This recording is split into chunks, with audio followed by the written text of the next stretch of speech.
Halo semuanya, selamat berjumpa lagi. Oke, hari ini kita akan membahas tentang etika, mulai dari pengertian etika, lalu mengapa etika itu penting, dan yang ketiga, bagaimana etika itu berjalan. Langsung aja kita mulai.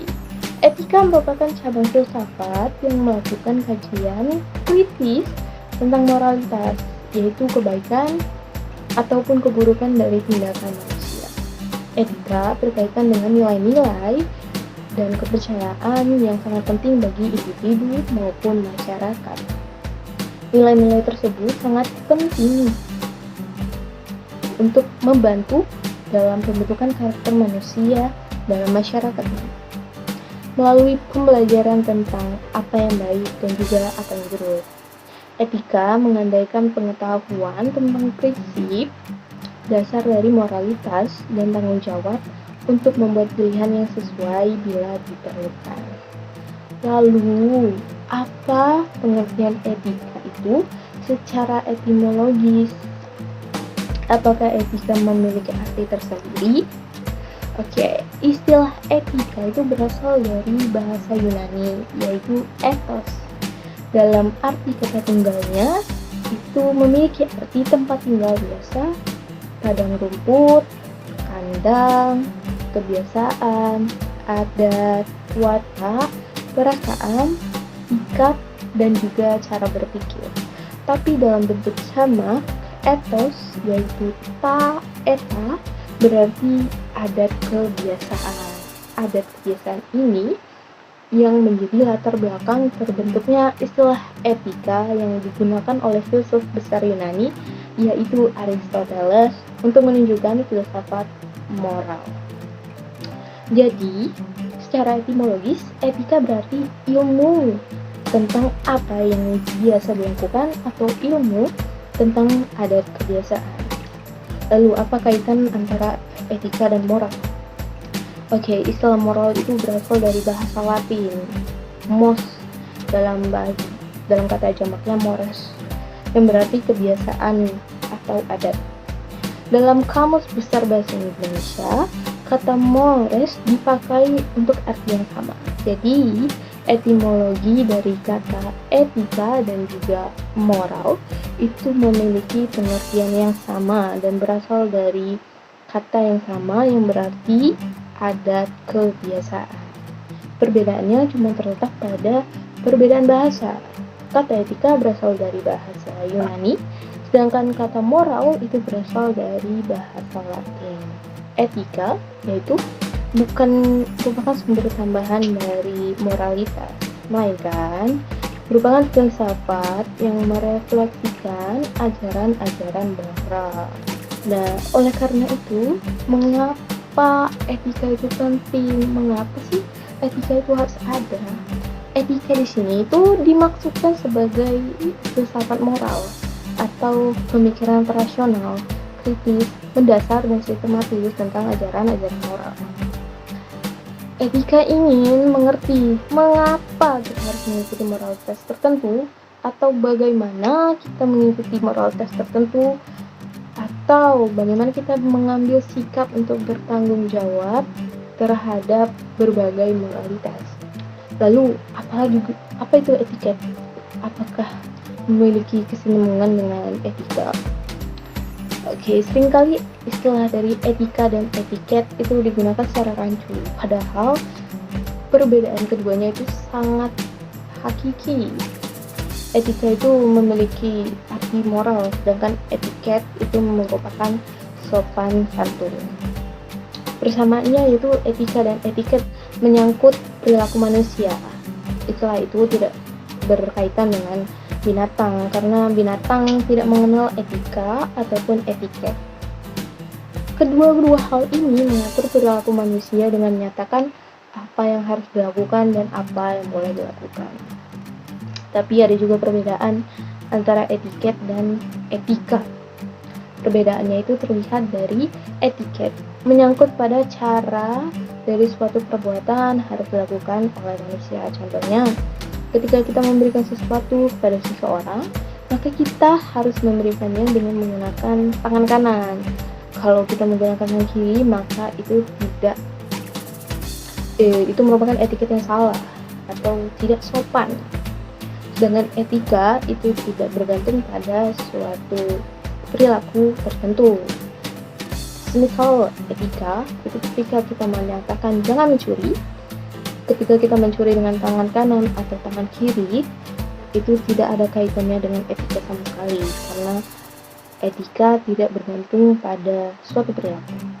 Dan etiket hanya berlaku dalam pergaulan masyarakat. Apabila tidak ada saksi mata pada saat melakukannya, maka etiket itu tidak berlaku. Sebagai contoh, ketika kita tidak memakai pakaian lalu kita pergi keluar, maka itu tidak sopan atau menyalahi etiket. Sedangkan ketika kita tidak memakai pakaian dan kita berada di rumah saja, tidak ada satu pun yang melihat, maka tidak ada kesalahan dalam etiket. Berbeda dengan etika. Ketika kita dilarang untuk mencuri, baik ada orang yang melihat ataupun tidak ada orang yang melihat, jika kita mencuri, maka hal itu tetap dikatakan mencuri. Lalu, etika dan hukum. Apa sih perbedaan etika dan hukum? Hukum merupakan himpunan peraturan tertulis bagi tindakan yang diperintahkan di bawah pengendalian khusus otoritas legal yang merupakan kekuatan yang mengikat secara legal. Hukum itu berbeda dengan etika. Etika didefinisikan sebagai hakim yang mengetahui perbedaan antara apa yang seharusnya benar dilakukan dan apa yang benar dilakukan.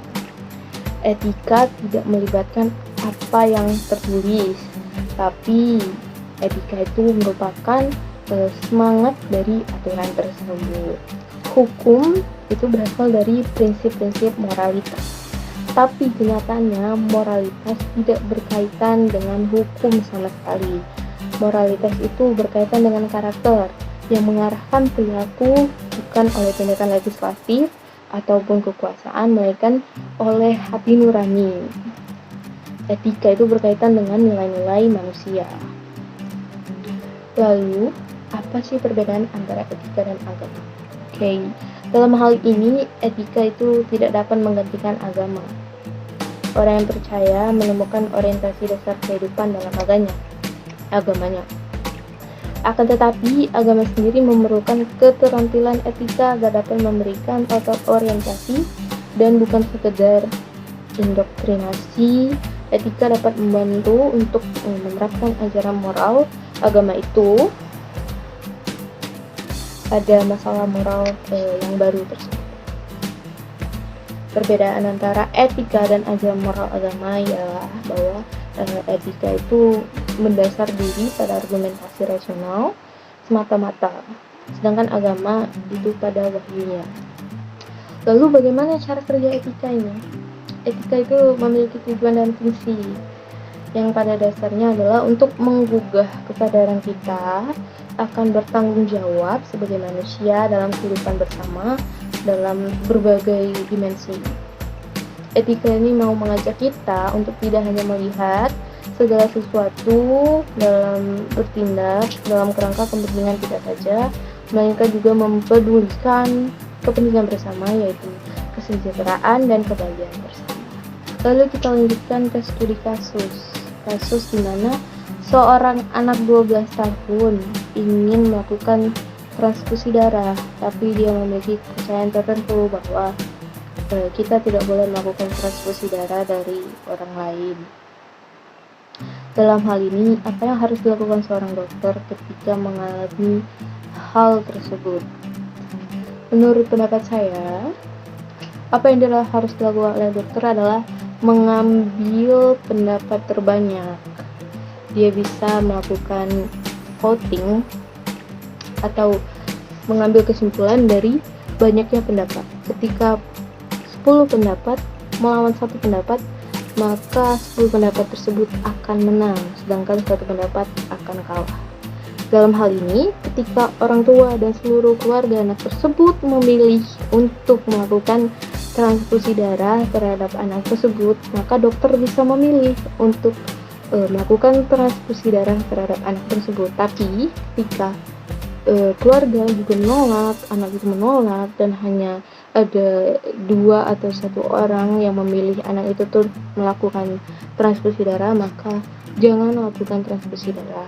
Dari perbedaan ini kita bisa tahu pendapat siapa yang benar dan pendapat yang salah itu dari seberapa banyak pendapat yang sama. Pendapat yang menyatakan benar dan pendapat yang menyatakan salah.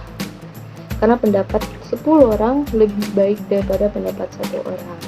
Sama dengan kasus dari anak ini, di mana pendapat keluarganya lebih penting dibanding pendapat dirinya sendiri, karena sudah pasti keluarganya menyatakan pendapat atas beberapa perhitungan, dan mereka berpikir lebih baik menyelamatkan anak tersebut daripada membiarkannya menderita lebih lama. Keluarga pasti tahu apa yang terbaik untuk anak dibanding cuma hanya kepercayaan dan keyakinan terhadap suatu hal yang membuatnya lebih menderita lagi. Mungkin sekian yang dapat saya sampaikan.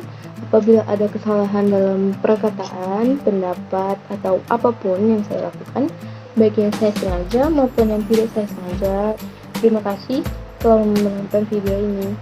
Dadah.